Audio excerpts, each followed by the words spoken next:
G'day everyone, welcome back to another video on the channel. Today I'm going to be revealing my SuperCoach and fantasy teams for the upcoming 2024 AFL season. Now I specifically wanted to do this video after opening round because if I were to do it before opening round and the round to occur, like I was considering players like 𝐓𝐡𝐞 𝐎𝐥𝐝 etc., he goes down unfortunately with an ACL, I would probably have to do another video again. So I wanted to do this video right on the eve of round one because this is of course when the SuperCoach and fantasy seasons do kick off. So yeah, as you probably do know, I'm more of a fantasy player, but I still do get around SuperCoach. I really do enjoy the content a lot of people make across the community of YouTube. It's all great stuff, and yeah, I'm wanting to do more fantasy and SuperCoach content myself. And in terms of both platforms, I thought I'd just reveal both teams in the one video, just because it's in one neat little package. If you play more SuperCoach, you can just watch the second half of the video, or you can watch both halves. It's totally up to you. Okay, so without further ado, let's get into the fantasy team reveal. We'll kick off as per usual with the defense, and I'm going to go for my D1, Nick Daicos. Yeah, nothing really out of the ordinary here. I was questioning for a little bit throughout the preseason, do you start with him because of that early bye, but he's just a sensational talent. His work ethic is extraordinary, and he just racks up those points and can also kick those lovely goals too. Yeah, generational talent for sure, and yeah, could be one of the highest averaging players this year because he's going to be pretty much a full-time midfielder. Okay, so my D2, I'm going to be going with 𝐼𝐴 𝐿𝐴. It's really reactionary stuff, what we did see throughout the preseason. In that preseason game against St Kilda, I was seeing people not going to pick him anymore, and then he tons up in the final term, and everyone's like, oh no, we'll select him now. It's crazy, but yeah, you know, he's just such a natural footballer. He racks up the footy really well. He's a clean player. He's just your perfect fantasy type across half-back. So yeah, he could play higher up the ground throughout the year, but he's still going to be a high-averaging defender for sure. Love watching him too, which is always what you got to do. When picking players in fantasy and SuperCoach, pick players you enjoy watching. So now for my D3, I'm going to be going with Hayden Young. Always been skeptical on this guy when it comes to fantasy and SuperCoach, but he's having the role this year. The role looks good as a pretty much a full-time midfielder. Could still swing back in defence, but even if he does play a bit of defence, he's still going to be, I think, a really good pick. You know, he's just a great use of the footy. He's also, yeah, able to play inside midfield really well. And the last 6 weeks when he was a midfielder, he was averaging, I'm pretty sure, over 100. I mean, if we click on him, it doesn't show anymore, but I think it was over 100. So yeah, Hayden Young, you can't go wrong with him for a starting selection. Going to be biting the bullet in D4 with 𝐿𝐴. His body, it's always questionable, but he did head to Qatar alongside Jeremy McGovern to get his body right, and he looked pretty fresh out there against Adelaide in their preseason hit-out. He had the highest amount of tackles out of anyone in preseason with 9, so I think he's going to be an important part of the Eagles midfield. So if he can just stay fully fit, I mean, 633 he's priced, I'm pretty sure that'd be around 70-ish. I mean, he's got to be a player that's going to be over 90 for sure. He's a proven scorer in the past. Now for my D5, bit of a left field selection here. I'm going with Connor Budarick. Yeah, he's one that's that Damien Hardwick really rates. I think we're going to see a lot more role players come out this year and play some good footy under Damien Hardwick. And Budarick's definitely one. He's always shown some talent, but he's had a few ACLs now, but he looks good out there. His opening round game looked great against Richmond. Yeah, Damien Hardwick said he wants this guy to be sort of the Jaden Short of the side in pre-season. And yeah, he's going to be one of those main distributors. He's part of the kick-out team alongside Sexton and 𝐵𝐿𝐴. And I'm pretty sure he got, yeah, an 88 last week. So his break-even 6. He's priced at about 55, and he only played 2 games last year because he had an injury-riddled season. So I think it's a solid mid-pricer. He's sort of similar to 𝘼𝐸 𝐼𝐼 from last year. He started the season really well. So if Budarick can have a great start to the year, he gains a lot of cash quickly. So for me, he's a perfect-looking mid-pricer that I think could average over 80 this year. So yeah, I'm liking the look of Budarick.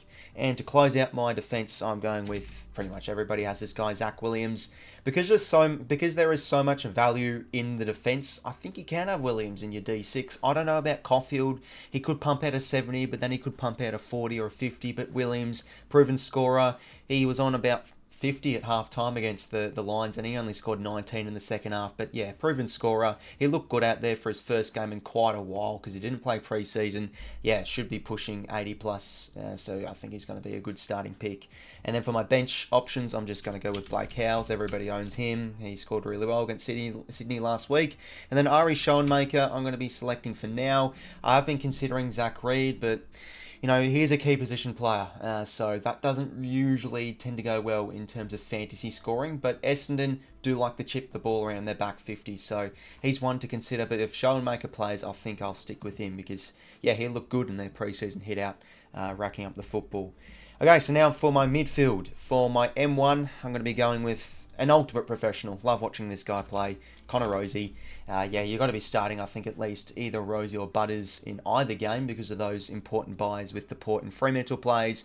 But as I said, just ultimate professional. He's the captain, really consistent player. I could go Butters here, and I know he's 100% to go from what I've heard on Twitter.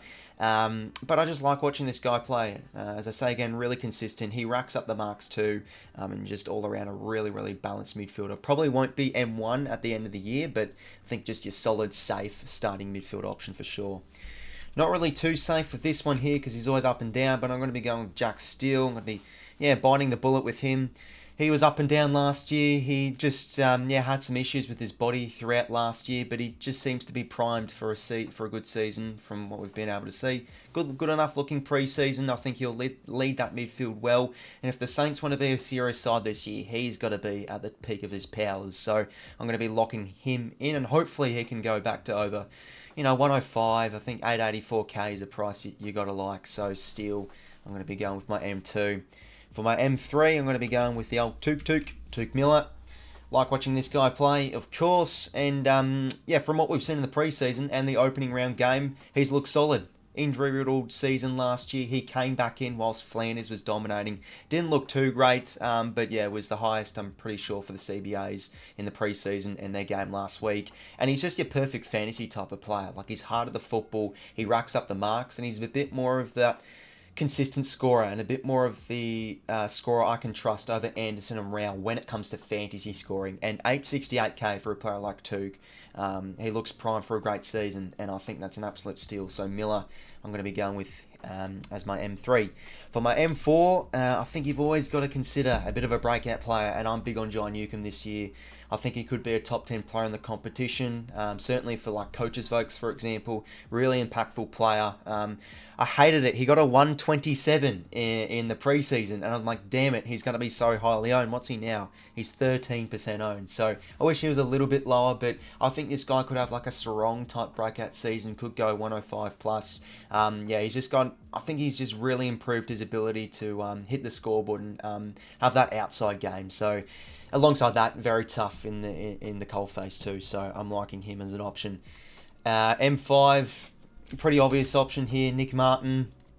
He's going to be a really good starting option at that price. He's going to be having the Dacos role this year as that halfback type that can also sit behind the play, look good in their preseason hit out. The price you just can't say no to. So should be easily averaging over 100 this year and probably a little bit more. Just the role looks juicy, so it's hard to go past him for my M5.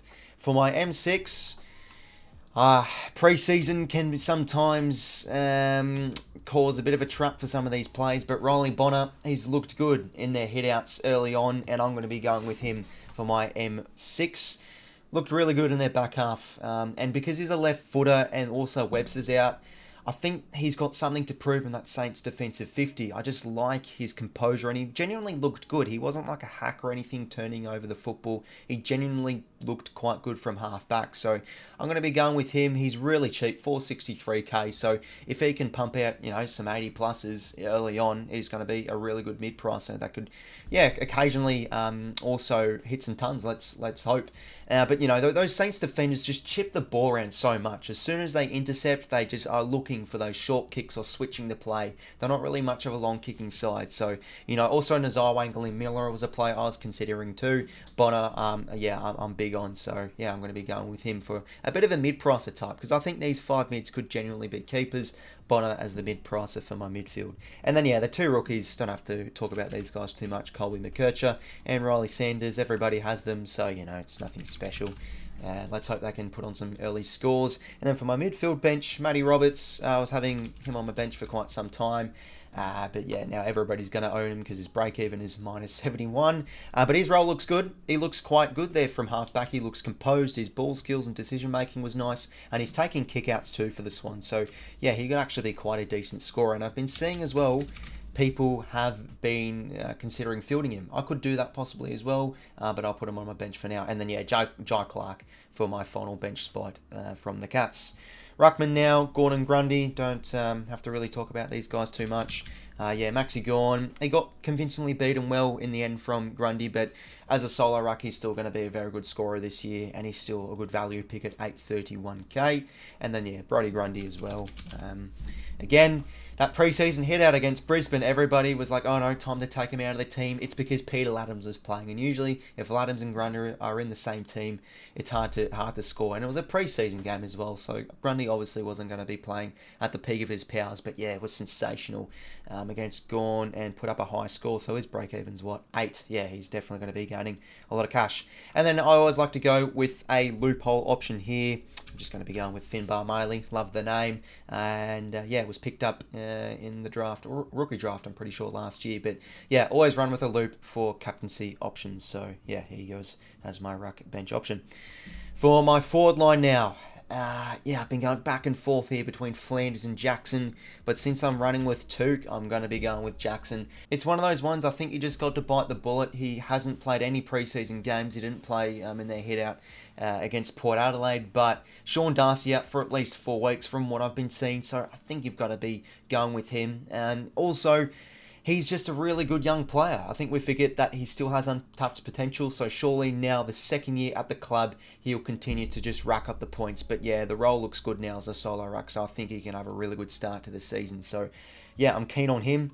And then for my F2, I'm going to be going with Zac Fisher. Now quickly with Flanders, I'll plan to trade him in post his buy. So that's my plan with Flanders. But yeah, Jackson just at that price, I think he can have a good start. But yeah, Fisher F2, everybody has him.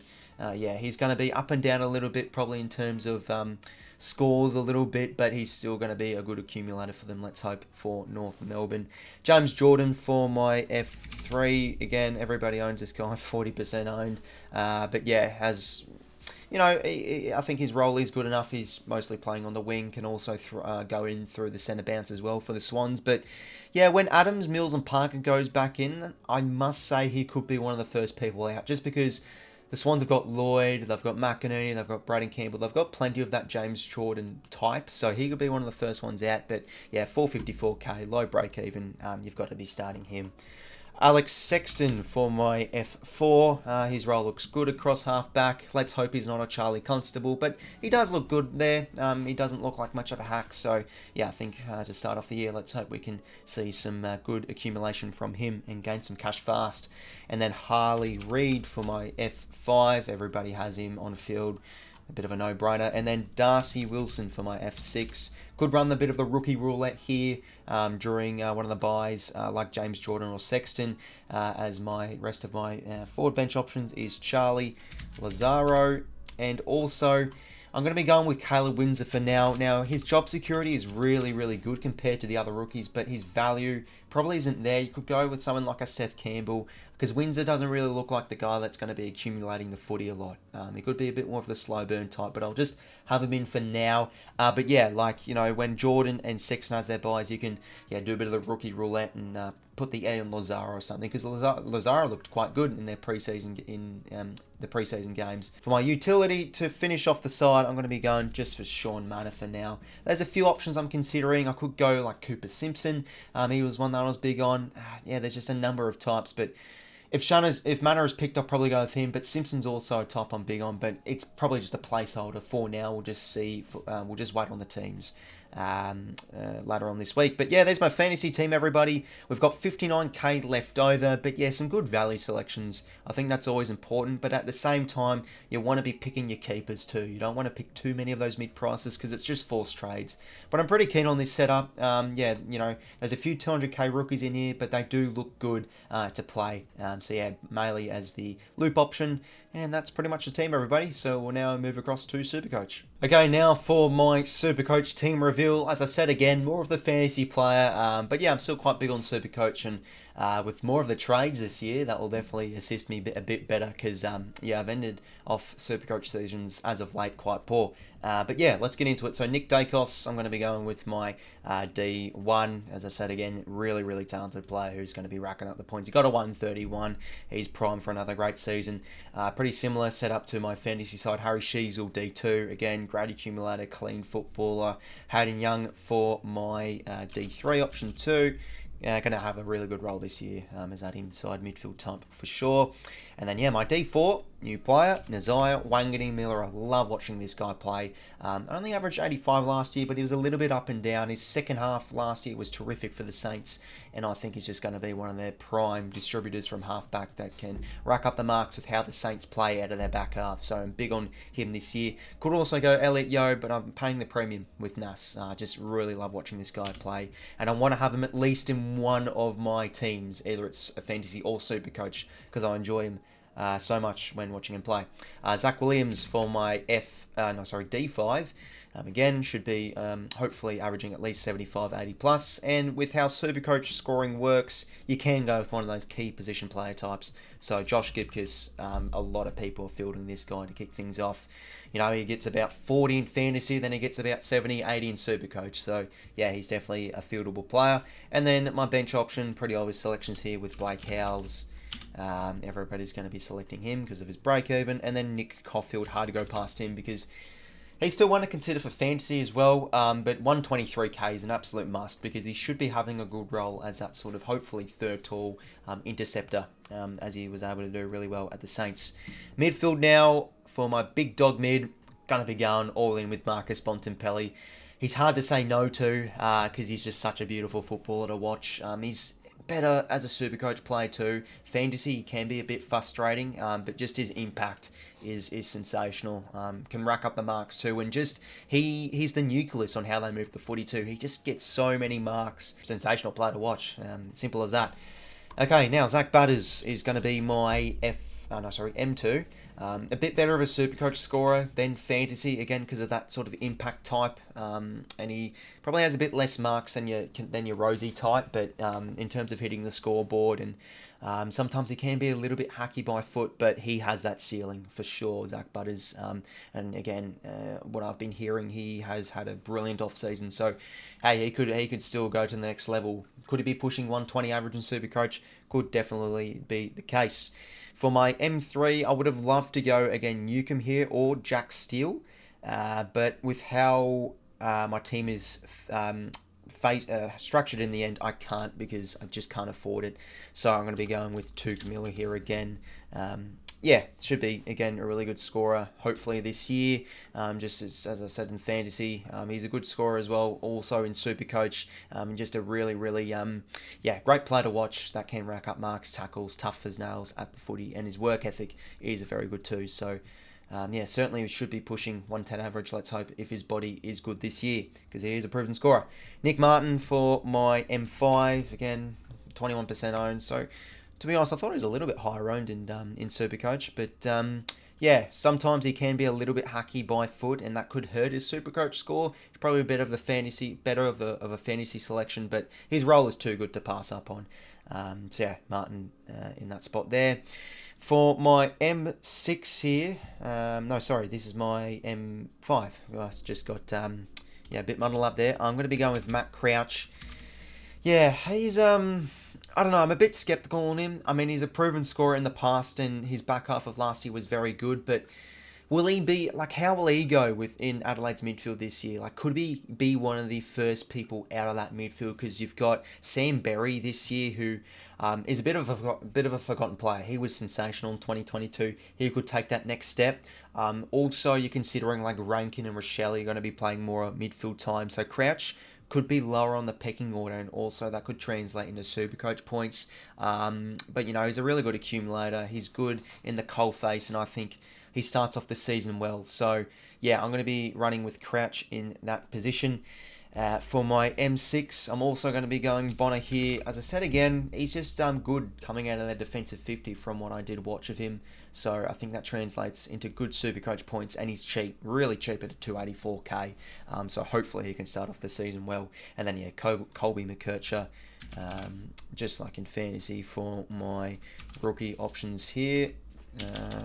Sanders, sorry, let me just type that out. Beautiful. 3 bench options on my mids. Now, this is why I couldn't afford Steele and 𝐓𝐿𝐿, because I could only just afford Miller with this play in here. Henry Huswaite. Now, I don't know when Will Day comes back in. That could hurt his midfield time. But, geez, he looked really impressive in the preseason. Yeah, just a really composed player that can play inside midfield, that could rack up the points early on. So, you're paying a bit of a premium. And I've also been seeing people fielding this guy. But I don't mind putting him on my bench for now, considering that I'm content with the rest of my team. So, why not pay up a bit for a player like Henry Huswaite? Matty Roberts, again, pretty obvious selection. And also Jai Clark to close out my midfield bench options. For the ruckman now, again, it's pretty obvious, going with Gawn and Grundy to round out the rucks. And then, as I said again, in fantasy, I like to go with a loop option. So, yeah, I'll just be going with Cohen Livingston. Just the first player that really popped up on the list. Could also go 𝐵𝗏𝗏, I don't know, just Livingston will do. Okay, now for my forwards, I'm also going to be going with Jackson, like I am in fantasy. He's a better scorer in SuperCoach, so if I'm going with him in fantasy, I've got to be going with him in SuperCoach. Yeah, hopefully he can just have a brilliant first few weeks as the solo ruck and maybe kick a few goals. So yeah, big on him to start off the season well. Zach Fisher as my F2. Yeah, it could be a bit up and down a bit because, you know, it's Fisher. He can be a bit hacky by disposal, but he'll be racking up the points for sure. Let's hope. And yeah, I think it's just too good to pass up on. Pretty much picking up that Jack 𝐓𝐿𝐵 type of role. Hopefully in their back half for North Melbourne. James Jordan. As I said again earlier in the fantasy segment, job security could be a bit of a worry once the Sydney midfielders come back in. But again, the price is really, really low, so hopefully he can churn out some good 80 scores. And look, he could keep a spot in the side. He's a serviceable player for Sydney. I just worry because, you know, he's a similar player to the Lloyd, to the McInerney, the Campbell types, as that sort of outside-inside type. Okay, now Harley Reid for my F4, slotting him in. Pretty obvious selection. F5, Alex Sexton. Yeah, hopefully he can rack up some points early on with that juicy halfback role. Stupid, sexy Sexton. And then, yeah, Darcy Wilson. I'm going to be fielding out of the other rookies at my F6 because, yeah, he looked really good in the preseason hitouts. Just a really good aerobic ability. Can sort of, yeah, play high up the ground and also push up the ground to take some marks. So, yeah, I think he's going to be good. Probably playing on a wing or half forward. And then, yeah, Charlie Lazaro to round out my bench. Yeah, I've been hearing from coaches. I'm pretty sure Lee Adams said he's looked really impressive in the preseason. So, yeah, I think he could be a bit of a breakout type. And again, like a lot of people, only 15% to be fair. But, yeah, he's definitely one you want to consider. And because it's SuperCoach scoring, I'm going to be going with Aaron Cadman. He passed the eye test for me in their game against Collingwood. He looked good in the air. And, you know, look at the early fixture. If you have a look here, he has got North and West Coast in his first few games, and then Gold Coast away. But yeah, it's a promising start, and I think yeah, if he can kick maybe 3 or 4 goals, he could be pushing up to a ton. So I'm going to be running with Cadman as my final rookie option, and there's the team. $2,000 left. I feel like that's a little bit little. With remaining salary, because you like to be a bit flexible with cash to, you know, maybe trade out some rookies. But these rookies look good to go, I do think. So I'm bullish on them. And there's my SuperCoach team. It's sort of similar to my fantasy side, obviously picking some of the same plays in the other format. But, you know, players like 𝐓𝐿𝐵 you can field because it's a SuperCoach format. You know, Bontempelli's a great scorer in SuperCoach, and Butters is better than he is in fantasy. And then, you know, Crouch as well, I think's probably better as the SuperCoach type because, you know, he's able to win a lot of clearances. And then, yeah, also Luke Jackson too. So, yeah, there's my fantasy and SuperCoach team reveals, everybody. As you've been seeing on your screens as well throughout the video, my SuperCoach and Fantasy League codes. Feel free to join them. I love to do cash prizes, but I can't find a way of actually contacting the people. So, it's a bit, so, you know, just joining for a bit of fun. And, yeah, who can finish on the highest amount of points at the end of the season? Who knows? But, yeah, feel free to join the leagues if you wish. And, yeah, that's pretty much it, everybody. Let me know what you did think of my teams. Comment down below below your teams as well, as I do love to hear your people's opinions. And that's pretty much it from me, everybody. If you are playing this year, best of luck to your Supercoach and fantasy seasons. And apart from that, I will be talking to you later. See you later, fellas.